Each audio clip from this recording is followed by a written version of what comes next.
Should we go feed you? Yeah, let's go feed you. Hi guys, how's it going? So we've done a few shorts on the raw food diet and what we feed our dogs and whatnot, but I had a couple of people asking in the comments on one of my videos exactly what it was that was in the bowl. So I'm going to show you what daily food prep looks like for them. So the dogs eat a little bit differently from each other just because of the breed differential. So Pictus, being a bigger dog and having a very strong jaw, he has no problem having through chicken quarters. So he gets chicken quarters on a daily. Nachi, on the other hand, being smaller, she has a little bit more of a problem chewing, doesn't have as strong a jaw, and so her food gets cut up a little bit smaller, and we also mix hers up because she's not really food driven, and so she gets bored of food pretty easily, which sounds weird, I know, but it happens. So right now Pictus is just getting a full chicken quarter, whereas Nachi is on ground turkey.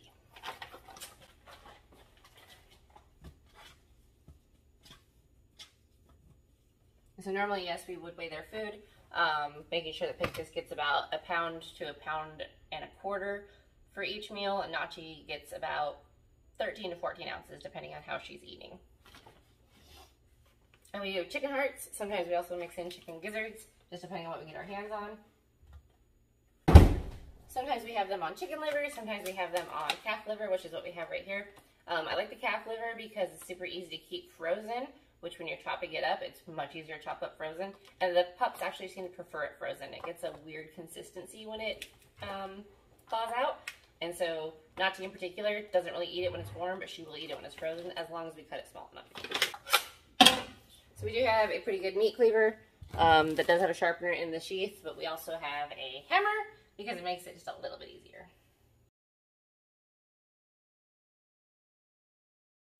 The secondary reason that we really like using the hammer is, especially when you're chopping the livers, it just helps things not fly everywhere and keeps the kitchen a little bit more clean. Okay. So as you can see, I cut the liver up just a little bit because it is frozen. It just makes it a little bit easier for him to get a hold of. And then for her, I've got it in super small chunks, and I'm actually going to mix it into the ground turkey once I'm finished. If you're not a fan of liver, I completely understand it, but we did discover one of the downsides, according to veterinarians and whatnot, of feeding raw is that dogs don't tend to get enough nutrients, which is somewhat true. And so we weren't really consistent with liver early on when Pictus was a puppy, and he had this weird like twitch thing where you'd be looking at him and you just kind of do that number, and it turned out to be a vitamin D deficiency, as well as another vitamin I can't remember, but that is prominent in liver, and so now we make sure that we're definitely giving them liver. For Nachi, our bigger concern is calcium, because she does not eat the chicken quarters as well. So we get chicken paws, which she is more than capable of eating as they are. But I'll chop up a couple and mix them into her food because recently she's kind of picked them up but not really been chewing on them. So I want to make sure that she gets the calcium from the bones, but I want to make sure that she can actually eat it as well. And then we give Pictus a chicken paw too, just because he really likes them. Chicken necks are another really, really good one if you can get them that have a good bone to meat ratio. She likes the chicken necks as well. It's just they've been hard to get a hold of lately. And then the last thing I'm going to give them with breakfast today is sardines. Nachi's hit and miss with sardines, but she'll usually eat them whole. Pictus, like I said, doesn't really care. But sardines are great. It gives them fish oil, which is super, super healthy for their coats, as well as just kind of mixing in with protein. And one thing that is very, very important when you are doing raw food for your puppies is, of course, make sure that you wash your hand and wash the areas before and after prep, because, again, you're handling raw chicken, and salmonella is a real thing. It doesn't really affect the dogs as much as it would affect you, but if you do your pup's food prep and then try to cook your own dinner and intermingle it, you might make yourself sick. So make sure you're washing your hands. Hi guys, I hope you are enjoying our channel. If you are, please do hit that like and subscribe so you get updated whenever we post any new videos or shorts. So here's Pictus's, like I said, all in big chunks because he's got no problem eating it. And then here is Nachi's all mixed up so that she can't really pick around stuff. One of the things that we do need to get, especially for her, is a meat grinder. That way we can just grind the bones and everything in there so that she can get the calcium, but that it's easier for her to eat. It also will be beneficial for veggies. So when she was really, really little, and I was really worried about the fact that she didn't seem to be eating, I would make her essentially a stew. So I would take broccoli, carrots, and peas, and I would cook them in a slow cooker for about 12 hours in a bunch of chicken broth and a little bit of ghee because oils are good for them. Then once that was pretty mushy, because they can't really eat, they can eat raw broccoli, but it doesn't really do anything. They don't break it down. So the more broken down you already have the broccoli, the easier they can actually get the fiber and whatnot, which is one of the things that we were worried about with her. I would then mix in, I let it cool, and then I would mix in yogurt, again for calcium. I would mix in applesauce for extra fiber. And then I would mix in either ground beef or ground chicken, whatever I happen to have. Give her lamb at one point. So I like to mix up her proteins just to kind of keep it interesting, because like I said, she does do this weird thing where she just decides she's not interested in whatever we've been giving her because she's just not food driven. So she keeps me on my toes.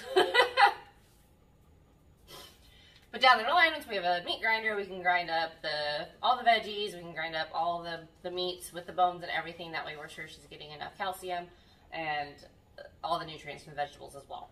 Okay, yeah. Let's go have breakfast. Let's go have breakfast. You hungry? Okay, take it. Good boy. Good boy. So he's really good about starting with the organ meats and the fish and whatnot, and then he'll go to the chicken. Oh, he got the chicken paw first. Good boy. Good boy. Like I said, Pictus is in Schutzen. He's a bigger dog anyway, and so he doesn't have any problem grinding through the bone. She's also usually a little bit more picky, so. Nachi. There you go.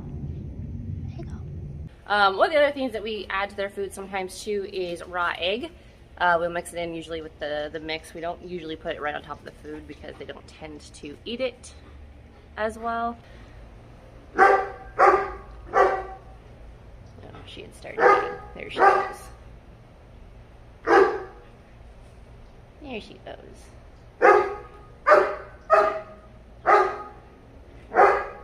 Like I said, she's a much smaller dog. Her teeth are about the same size, but her mouth's just significantly smaller, so we do have to baby her a little bit. Pictus hasn't quite eaten his chicken yet because he's decided the birds are more entertaining. Yeah, what can you do? He'll get to it eventually. Now you're probably thinking to yourself, if Nachi has, you know, this much trouble, if we have this much trouble just feeding her, why do we continue to do raw?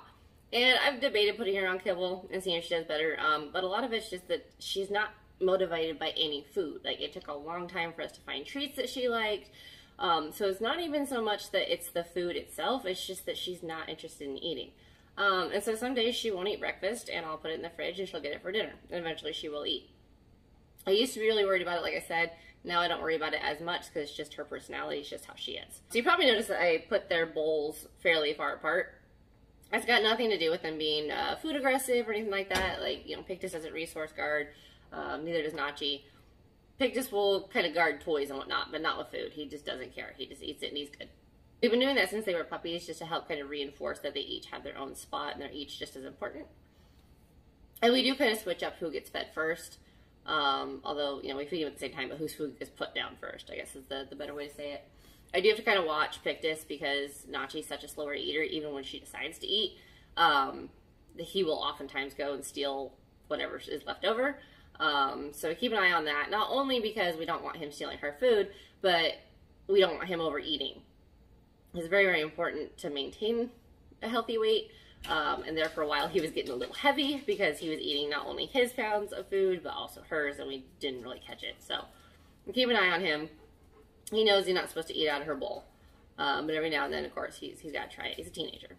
Like I said, with the raw food, you do have to be careful. Make sure that they're getting a good mix of foods. They're getting all the vitamins and minerals they need. A lot of veterinarians are not pro raw diet, but a lot of times they're also partnered with some sort of kibble company. So you got to kind of take it with a grain of salt. One of the real big benefits of feeding raw is teeth health. So don't have to brush their teeth nearly as much. Their teeth are usually in better condition. Their jaws, their muscles in general become stronger because, again, they're chewing the bones, they're chewing different things, they're not just chewing kibble. And what Smitty in particular has found with previous dogs is, you know, way less health problems. So less vet bills, less massive issues from food-related things. Now, I'm not saying that everybody should do raw.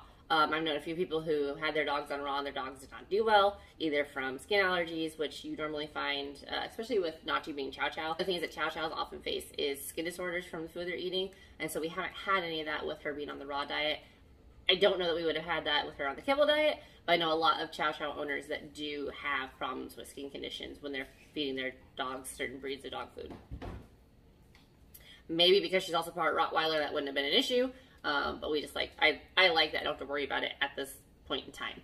But again, some dogs don't like the raw diet. A lot of people freak out if you're switching your dog from kibble to raw for the first couple weeks. Their digestive system has to adapt, same as, you know, when you go on vacation, eat a bunch of rich foods and maybe it's not good for your system. It's the same kind of thing.